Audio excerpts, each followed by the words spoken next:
The title of today's topic is Prison Reforms in India. The main purpose of prison system was the detention of offenders awaiting trial or execution of sentence.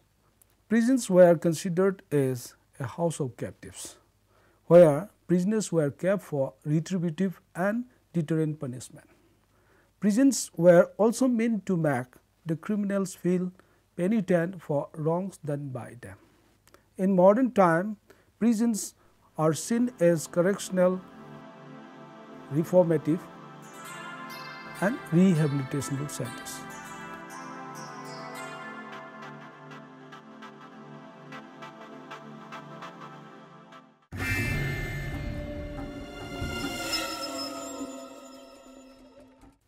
When we discuss of prison reform in India, we have to start from prison reforms during pre-independence period.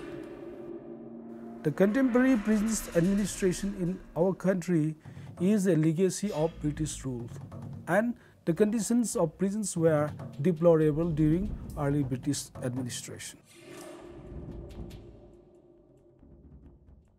Lord Macaulay, for the first time in 1835, drew the attention of the Legislative Council of India to the terrible inhumane conditions prevalent in Indian prisons and proposed for a committee to prepare a plan to improve the discipline in prisons. Consequently, a prison discipline committee was appointed. The report submitted by the committee in 1838 revealed various vices of the administration of Indian jails prevalent in those days. A significant result of the recommendation of the committee was the starting of construction of central prisons in the year 1846. The English rulers in India had appointed several commissions and committees to look into various aspects of prison administration. Prisons Act of 1894 was enacted, which is the current law governing administration of prison in India. The Act paved the way for construction of jail buildings, improved dietaries, elaboration of prison labor, prison visits, improvement of sanitation and hygiene inside the prison, etc. However, the reformative side was still ignored.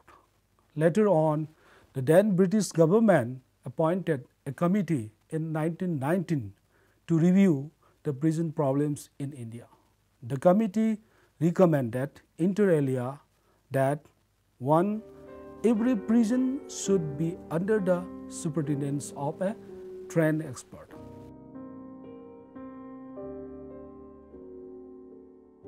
Second, prisoners shall be classified and separation of young offenders from hardened ones. Third, prisoners shall be treated not only to deter from committing further crimes but also be reformed so that they could be rehabilitated in the society. Fourth, measures for revision of long imprisonment and granting of remission for good behavior. The Government of India Act 1935 brought about a constitutional change whereby the subject of prison was transferred from central list to the control of provincial governments. The country sought significant efforts towards prison reforms made by some progressive provinces like West Bengal, Tamil Nadu, Maharashtra, Uttar Pradesh, and some important legislations like the Bombay Probation of Offenders Act 1936, the CP and Bearer Conditional Release of Prisons Act 1938 were enacted. The first ever jail training school in India was established at Lucknow in 1940 for imparting training to jail officials.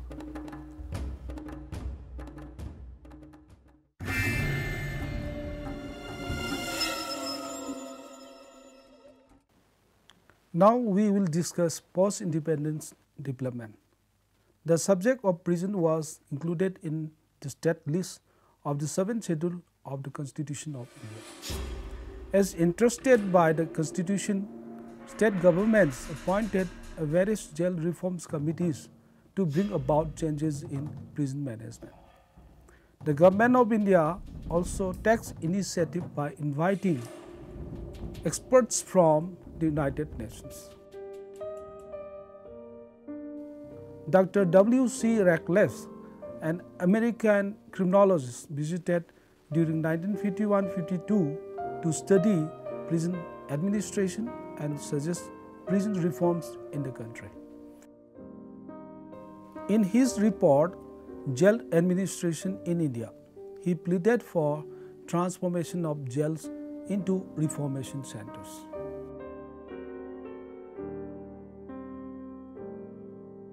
Separation of juvenile delinquents from adult prisoners, specialized training of correction and aftercare services, the setting up of revising board for the selection of prisoners for premature release,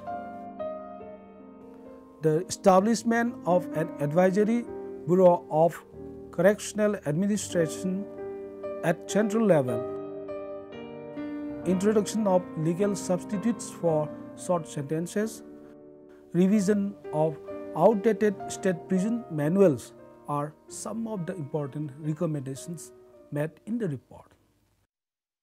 In 1957, the Government of India appointed the All India Jail Manual Committee to prepare a model jail manual. The committee submitted a detailed report containing necessary principles for modernization of prisons together with a model prison manual in 1960.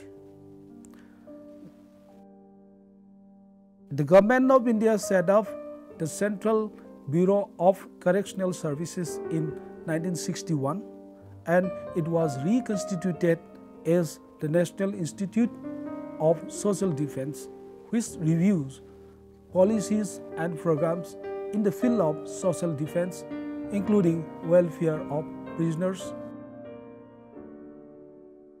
prison reforms, juvenile vagrancy, probation, vagary, alcoholism, drug addiction, etc. Unfortunately, the valuable recommendations of various committees appointed by government were not implemented effectively. The Government of India constituted another committee, namely the All India Committee on Jail Reforms under the chairmanship of Justice A.N. Mullah in July 1980 for making a comprehensive review of prison administration in the country, suggesting appropriate measures for its improvement.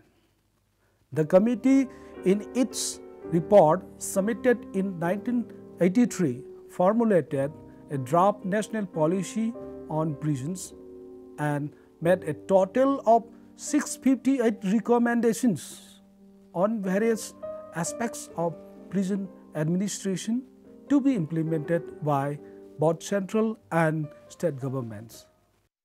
Later, Government of India constituted a National Expert Committee on Women Prisoners, headed by Justice Krishna Iyer in 1986. Further, another committee, namely All India Group on Prison Administration, Security and Discipline, was constituted in 1986 under the chairmanship of Sri R.K. Kapoor. The Government of India identified Bureau of Police Research and Development as the model agency at the national level in the field of correctional administration in 1995. An All India Model Prison Manual Committee was constituted in 2000, headed by the Director General of Bureau of Police Research and Development, to prepare a model prison manual for the superintendence and management of prison in India, which was prepared in the year 2003. A draft national policy on prison reforms and correctional administration was also prepared in 2007. Further, an advisory on sharing of best practice based on the deliberations of the Conference of Correctional Administrators held in New Delhi in September 2010 was issued to all the states and union territories.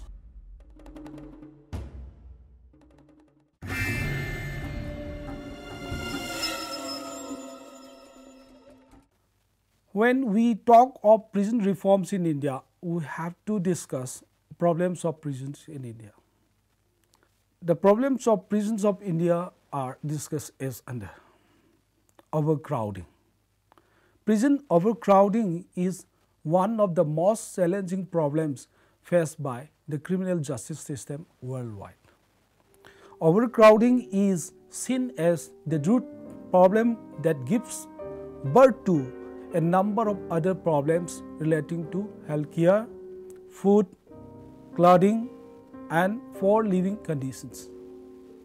It also affects the attempts of the prison administration to empower prisoners with skill that would involve them in gainful employment after release.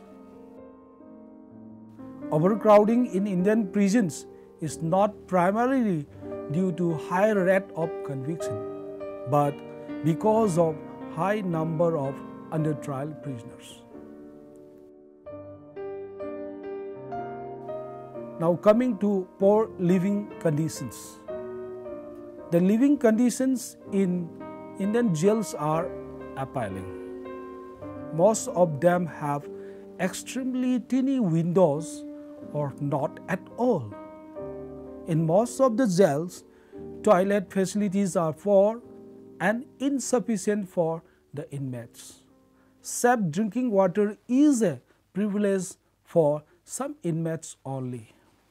Absence of proper and prompt medical care is also another important issue. Then, problem of under trial prisoners. Prisons were originally meant to keep those who had been convicted by courts. But in India, under trial prisoners constitute about 70% of the prison's population. Most of the under trial prisoners belong to the economically backward classes. Indiscriminate arrest by police, incomplete investigation, ignorance of legal rights, delay in trials, reluctance of court to grant bail, and inability to provide surety are the main reasons for prolonged detention of under trial prisoners.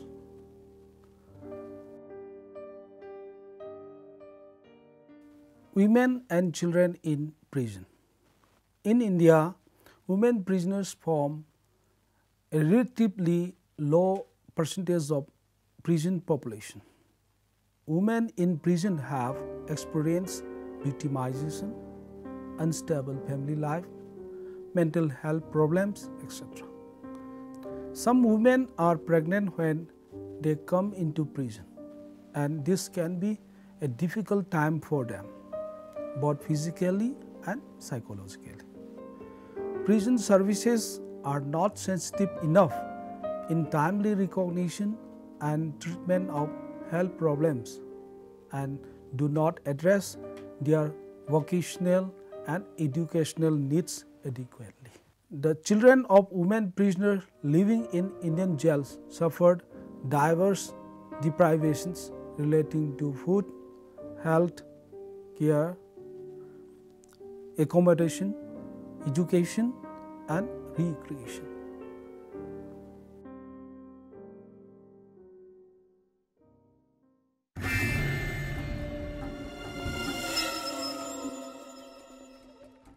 An important aspect of prison reform in India is the study of prisoners' rights.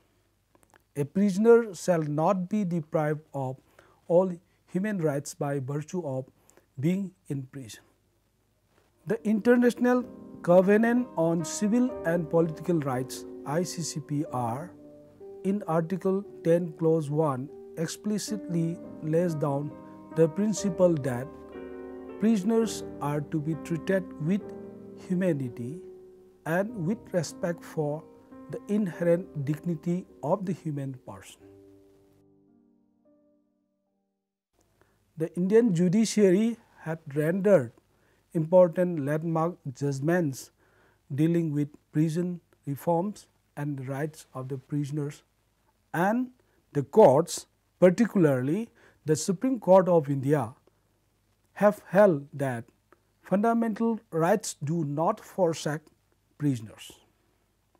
The constitutional premise of liberty is whether inside or outside, a person should not be deprived of his freedoms save by methods right, just, and fair.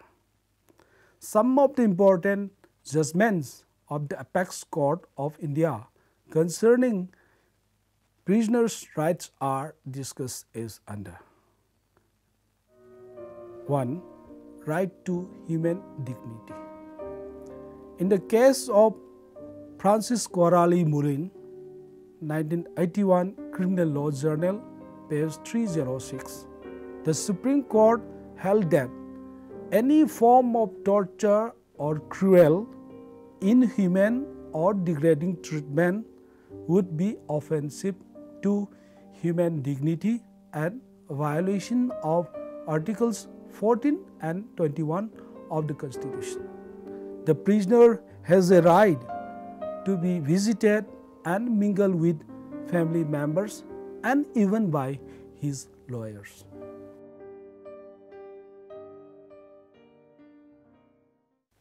Second, right to speedy trial. Even though the Indian Constitution does not specifically guarantee to an accused person the right to speedy trial, the Supreme Court in Hussainera 3, AR 1979, Supreme Court page 1360, declared that the right to speedy trial is an essential part of fundamental right to life and liberty enshrined in Article 21 of the Constitution. It was also observed that the state cannot be permitted to deny this right to the accused on the ground that it has no adequate financial resources to incur the necessary expenditure needed for improving the administration and judicial apparatus with a view to ensuring fair trial. 3. Right to legal aid. The Apex Court in Sunil Batra 2, AIR 1980, Supreme Court page 1579, held that free legal aid should be made available to poor and needy prisoners.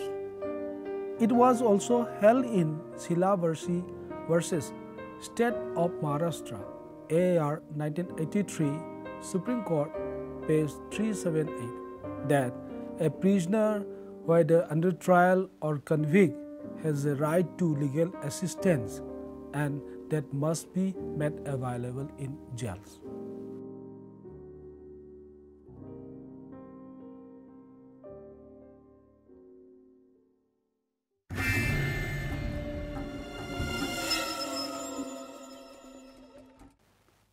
From the foregoing discussions, the following conclusions can be drawn. The journey of prison reform in the country still does not reach its ultimate destination. The prison system should aim to reform and rehabilitate offenders in the social milieu by giving them appropriate correctional treatment. Living conditions in prison should be compatible with human dignity. Prison officials should be professionally trained. Individualized treatment programs should also be continued. Aftercare service must form an integral part of every penal reform program.